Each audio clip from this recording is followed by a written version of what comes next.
School में admission से लेकर कॉलेज में एडमिशन तक, यहाँ तक कि नौकरी के लिए इंटरव्यू तक, नौकरी मिलने के बाद भी आपको आपके दफ्तर में किस तरीके से देखा जाएगा, सब इस बात पर निर्भर करता है कि आपका ज्ञान चाहे कितना भी हो, क्या आप अंग्रेजी फराटेदार बोलते हैं। नमस्कार दोस्तों, जय हिंद। मैं रूबल धनखड़। वीडियो को शुरू करने से पहले उम्मीद करता हूं आपने सब्सक्राइब का बटन दबा दिया होगा, ये लाल बटन ठोक डालो इसको, और बेल आइकन पे भी क्लिक कर देना, नोटिफिकेशन को ऑल कर देना। क्या आपने कभी इस बात को सोचा है गौर करके कि कैसे हम नमस्ते से हेलो पर शिफ्ट हो गए, कि कैसे हम सुप्रभात की जगह पे गुड मॉर्निंग बोलने लगे हैं। क्या आपने कभी ये सोचा है कि हिंदी बोलने वाले व्यक्ति को चाहे कितना भी ज्ञान हो, दुनिया की सारी ही चीजें उसे आती हो, लेकिन अगर उसे अंग्रेजी बोलनी नहीं आती है तो उसे अनपढ़ ही समझा जाएगा। वीडियो में आगे बढ़ने से पहले मैं चाहूंगा कि आपसे 3 क्वेश्चन पूछूं, यानी कि 3 प्रश्न पूछूं, और उसका उत्तर आप मुझे कमेंट में जरूर करिएगा। प्रश्न नंबर 1,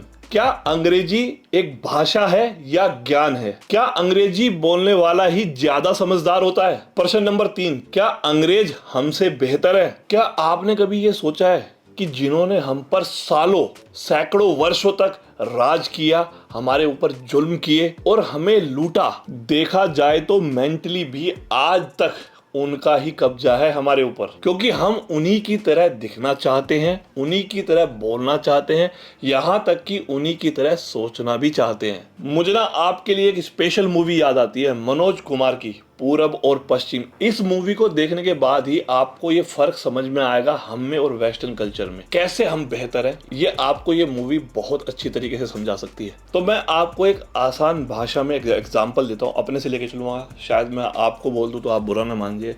मान लीजिए जो मेरे पूर्वज थे, मेरे दादा दादी, या मेरी जो पहले पीढ़ी थी पूर्वजों की, उनके ऊपर कोई आके बाहर से कब्जा कर ले, उन्हें प्रताड़ना दे, उन्हें उनका शोषण करे मानसिक रूप से, और उन्हें धमकाए, मारे, पीटे, और आज की जनरेशन में मैं खुद उन जैसा बनना चाहूँ जिन्होंने मेरे परिवार पे, मेरे पीढ़ियों पे मतलब जुल्म ढाए, तो कैसा लगेगा? सोच के देखिए अपने ऊपर एक बार। तो मेरा मकसद है ना, आज अंग्रेजों के बारे में, मतलब जो हम इतने अंदर घुस के उसे अपना चुके हैं या अपनाना चाहते हैं एक भाषा को, तो उसके ऊपर ये वीडियो है। क्योंकि हमारे देश में ना शिक्षा प्रणाली जो थी अंग्रेजों के आने से पहले हिंदू पद्धति पर आधारित थी। तो भैया अंग्रेज बड़े शाणे थे, उन्होंने देखा कि भाई यहाँ कैसे काम चलेगा, यहाँ अगर काम करना है तो उन्हें अपने जैसे सोचने पर, दिखने पर, बोलने पर मजबूर करना होगा और हमारी संस्कृति को नष्ट करना होगा। तो अंग्रेजों ने सोचा कि इनकी संस्कृति को, इनको खत्म करो, बर्बाद करो,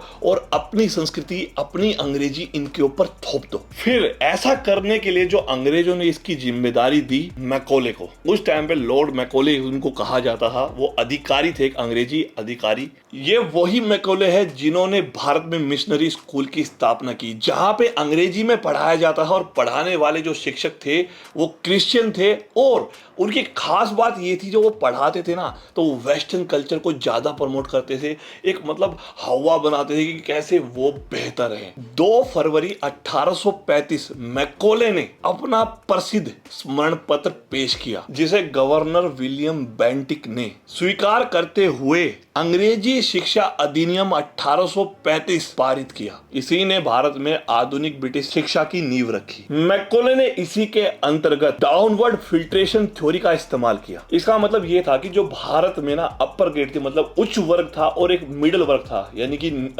मध्य वर्ग, उसमें से कुछ ही लोगों को वो शिक्षित करेंगे, मतलब तैयार करेंगे कि वो सिर्फ दिखने में, रंग से, खून से भारतीय होंगे, लेकिन सोच से और नैतिकता से एक ब्रिटिश होंगे। ये मैकॉले ही भाई साहब थे जिन्होंने भारतीय सभ्यता को, भारतीय शिक्षा को अपमानित किया, वहीं भारतीय भाषाओं को भी अपमानित किया, और कहा ये अविकसित है और बेकार है। यही वो कारण था कि जिसकी वजह से हमारे ऊपर अंग्रेजी भाषा तो थोपी गई, लेकिन भारतीय भाषाओं का विस्तार रुक गया। ये जो प्रयोग किया था ना मैकॉले के द्वारा, ब्रिटिश अधिकारी के द्वारा, ये इतना सफल हुआ कि 1836 में, ऐसा माना जाता है कि 1836 में मैकॉले मकौले ने एक पत्र लिखा अपने पिताजी को, जिसमें ये बताया कि हमारे स्कूल इतनी तेजी से आगे बढ़ रहे हैं कि इसमें पढ़ने वाला हर एक हिंदू अपनी संस्कृति से कभी भी जुड़ा नहीं रहेगा। मतलब उनका कहना ये भी था, उन्होंने लिख के ये भी बताया था कि अगर ऐसा ही रहा 30 सालों में, अंग्रेजी पढ़ने वाला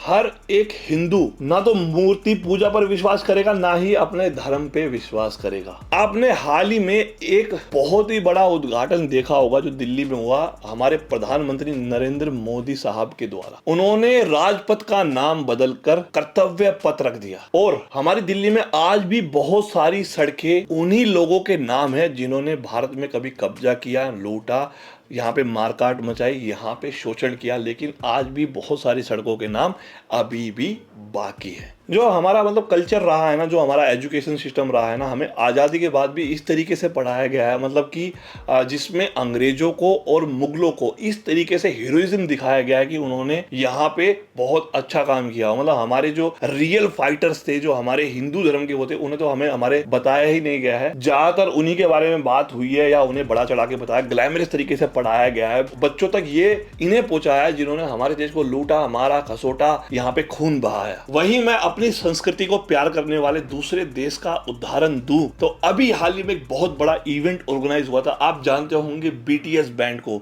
जो बहुत ही फेमस है, उसे इनवाइट किया गया था अमेरिकन राष्ट्रपति द्वारा। बीटीएस के सभी मेंबर्स को अपने देश, अपनी संस्कृति, अपनी भाषा से इतना ज्यादा प्यार है कि उन्होंने व्हाइट हाउस में जब भाषण भी दिया, मतलब अपनी बातों को रखा, तो उन्होंने अपनी मातृभाषा, अपनी लैंग्वेज में रखा। और यहां मैं अपने देश की नॉर्मल सी बात करूं तो मैं अपने अगर बच्चे का स्कूल में एडमिशन कराने तक जाता हूं और मुझे इंग्लिश नहीं आती है तो मुझे ऐसे ट्रीट किया जाता है, ऐसे स्कूल के द्वारा देखा जाता है कि जैसे मैं बिल्कुल अनपढ़ हूं। कितना फर्क है, कितना ग्लैमराइज कर दिया गया है, कितना हमारे दिमाग में, हमारे खून में ये उतार दिया गया है कि इंग्लिश एक एजुकेशन है, इसके बिना आप अनपढ़ हैं। तो आज की वीडियो में मेरा मकसद यही है कि इंग्लिश सिर्फ और सिर्फ एक भाषा है, वो ज्ञान नहीं है।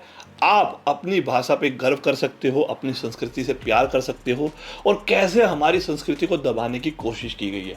अगली वीडियो में मैं ये डिस्कस कर सकता हूँ कि कैसे हमारे ऊपर पहले मुगलों ने राज किया। हमारे ये अगर देखा जाए तो टॉपिक बहुत सेंसिटिव है, लेकिन आप देखना, मैं आपको फैक्ट के साथ भी कह सकता हूँ, आप रिसर्च भी कर सकते हैं कि बहुत सारे मुगल शासकों ने हमारे मंदिरों को तोड़ा, वहाँ पे मस्जिद भी बनवाई। जैसे दिल्ली में कुतुब मीनार भी है, आप जाइए वीडियो देखिए, कहीं भी सर्च कर सकते हैं, खुद जाके भी देख सकते हैं। तो उसके बाद जो अंग्रेज आए, उन्होंने हमारे ऊपर राज किया, अपनी तरीके से हमें डेवलप करने की या शोषण करने की कोशिश की, हमारे दिमाग में अपनी संस्कृति को ऐसे घुसा दिया, वेस्टर्न कल्चर को ऐसे घुसा दिया कि हम अपने आप को ही एक्सेप्ट नहीं कर पा रहे हैं। और हर जगह हम मतलब इंग्लिश बोलते हैं तो एक वो आता है, स्वैग दिखता है। अब मैं अभी एक बाहरी कंट्री में गया था, दुबई, वहां पे मुझे एक एथलीट मिली, ईवा एंडरसन। तो मुझे बहुत आश्चर्य हुआ, वो बिल्कुल मेरे जैसी, मुझे तो फिर भी थोड़ी टूटी फूटी इंग्लिश में एक दूसरे से एक्सचेंज कर लेता हूं। मैंने उनसे बात करने की कोशिश की तो ना तो उन्हें इंग्लिश आती थी, ना उन्हें मेरी तो हिंदी तो आने की, मतलब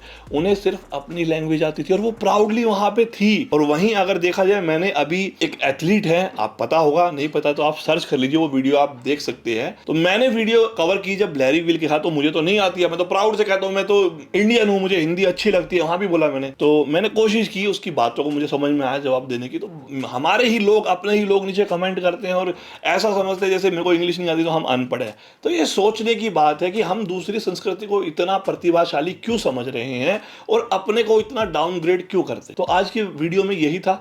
विस्तार से अगर आप कहेंगे कभी तो सोचने के लिए मजबूर किया है इस वीडियो में।